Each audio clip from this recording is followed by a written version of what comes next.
Hello, beautiful souls. It's Joanne from World's Cup of Joe.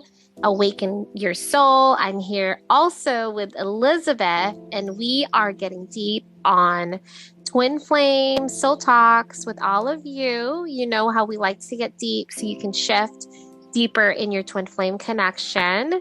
If you're new here, make sure you hit subscribe. These are twin flame truths that we're giving you, sharing with you so you can get so much deeper in your connection where all of the pain and the craziness kind of just makes sense for you.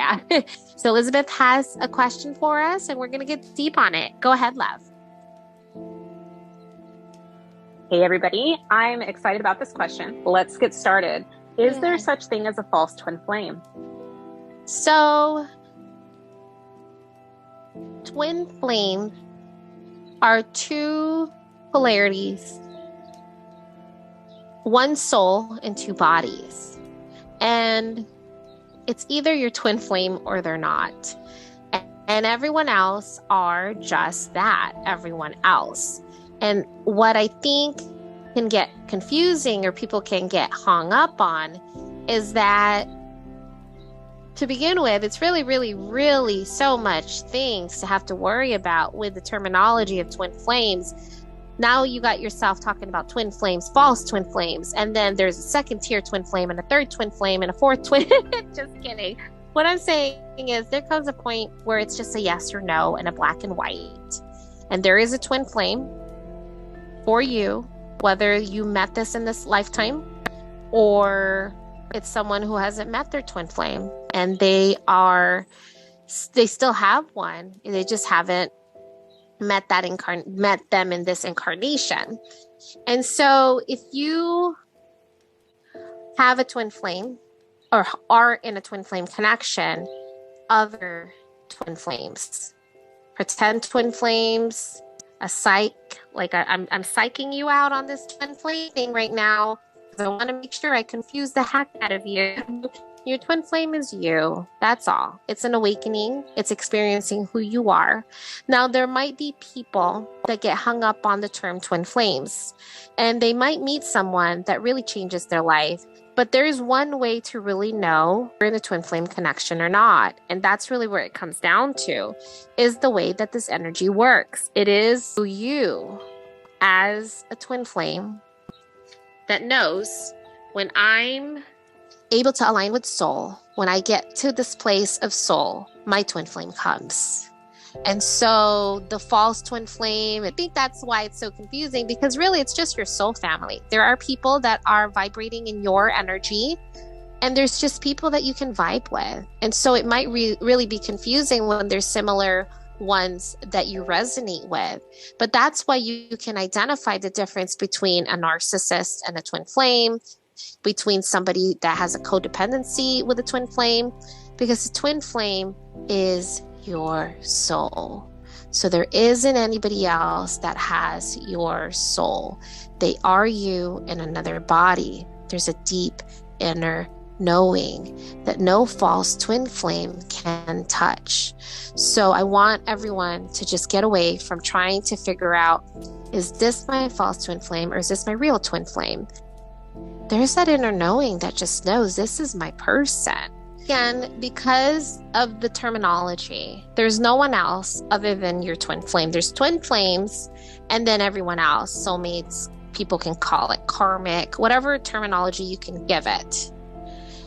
When someone experiences this dark night, and because it's not the same one, right? Does that make sense? I really want you guys all to feel this, because we've all experienced soulmates before.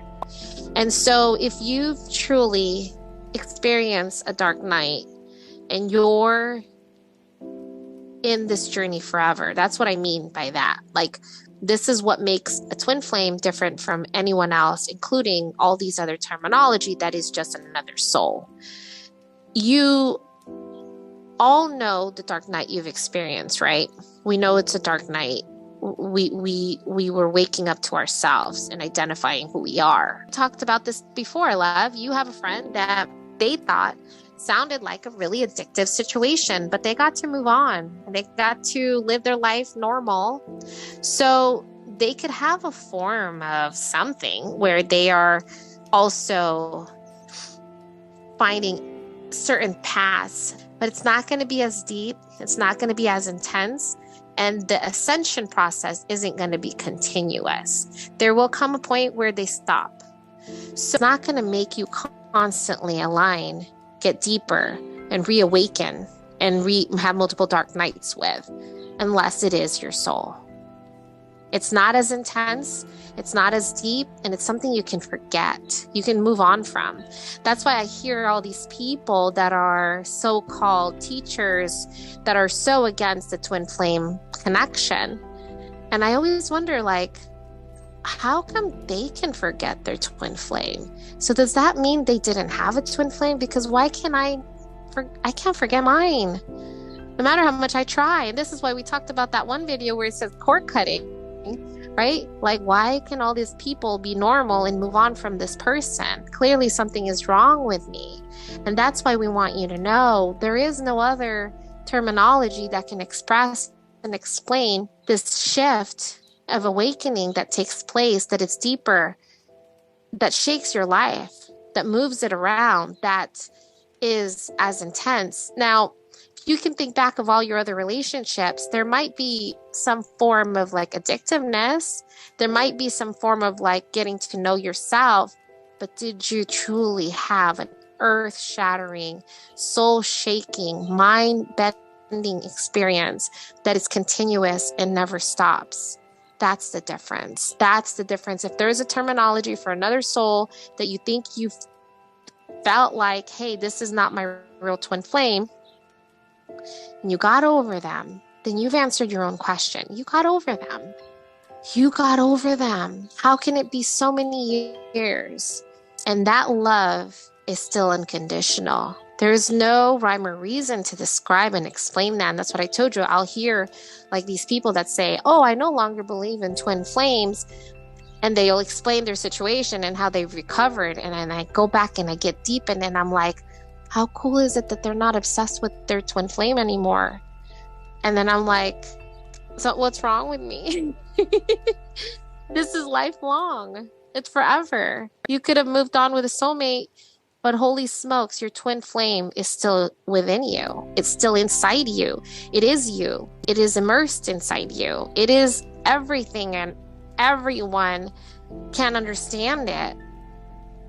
And then it makes you more crazy because you can't forget this person because they're you. I think you answered that so well, because I have heard a very similar stuff, not as in depth as how you just explained it. So the main thing I had heard from these false twin flames is the same thing. Like, you don't go through that same spiritual awakening as you do with your twin flame. And it makes sense because your twin flame is the one person who it's either, okay, I need to get help. I need to go within. I need to figure out what this is, or I'm going to be suffering forever. Because like you said, you don't just forget your person. You don't get over it. It's not like that. It's this all-consuming 24-hour-a-day energy that invades your world, turns your world upside down, and nothing else can almost like coexist with this energy until you've learned how to balance it.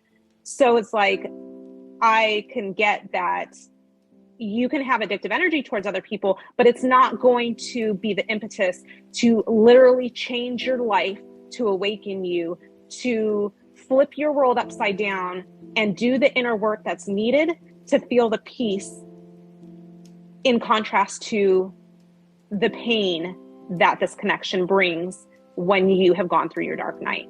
So that to me is sort of that telltale sign of, okay, call it what you will, but I know what I know, which is I've been addicted. I've been obsessed, which is really atypical of me. I've had a dark night where I didn't think I could move on, where I didn't want to exist anymore. And I can't let them go. I can't stop the suffering until I find my alignment. And that's my spiritual journey. It is in the catalyst of a twin flame but it's still my spiritual journey. And I call it whatever you want to call it, but I've had all of the telltale signs of what this journey entails. And now I'm working on myself. And at the end of the day, I'm going to bring it back to myself, because this journey is about bringing me peace. I need to feel peace from what I felt previously. And whatever it's going to take me to get that peace, then I'm going to do that. And I'm going to follow that road, because I can't exist in the energy that was created when I met this person. Yeah. And what I would say is, like, I think it's cool that they were able to forget their so-called twin flame, because if they were able to forget, then they weren't a twin flame, because I will do anything, even now in a permanent relating experience, if I can still release this addictive energy, which is technically, in the end of the day, it's just mind. If I can release this mind's grasp on this person, then I think it would be so much easier to coexist with being at peace. But I can't let go, because I always have to realign back to soul and bring it back to me and bring it back to presence. And that's why Elizabeth says, this is your soul's journey. This is deeper than just a twin flame and other souls that can duplicate it. But no one can ever become your same one. That's why there's only one twin flame. That's why this is a forever journey. This is a journey that's lifelong. It doesn't change. It doesn't matter how long you've been in the journey, whether you've been in the journey for a month or you've been in the journey for years.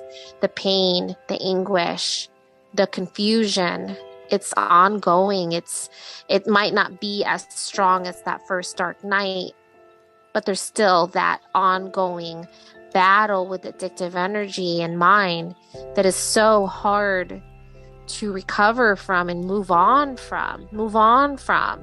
I wish I can move on. It will feel like there's a place of normalcy, because that's why we want to find a term that says, because really someone who's asking if there is a false twin flame, then what the hell have I been experiencing this past whatever amount of time? So for this past 4 years, you're telling me I've been obsessed about a false twin flame, right? Does that, so this can give you some form of comfort. If you haven't haven't let go, and still have this tug in your soul that brings you straight into their energy as soon as you wake up and go to sleep, no matter how much you try, no matter how much you push it away, and it's still there, it's still inside you, it's still within. This is you experiencing your soul. This is your soul's journey. This is deeper than anyone else outside of you. This is about you experiencing you and your soul. So deep. We love you guys. We hope you have an amazing day. Love you, love. Love you. Love you. Bye, guys.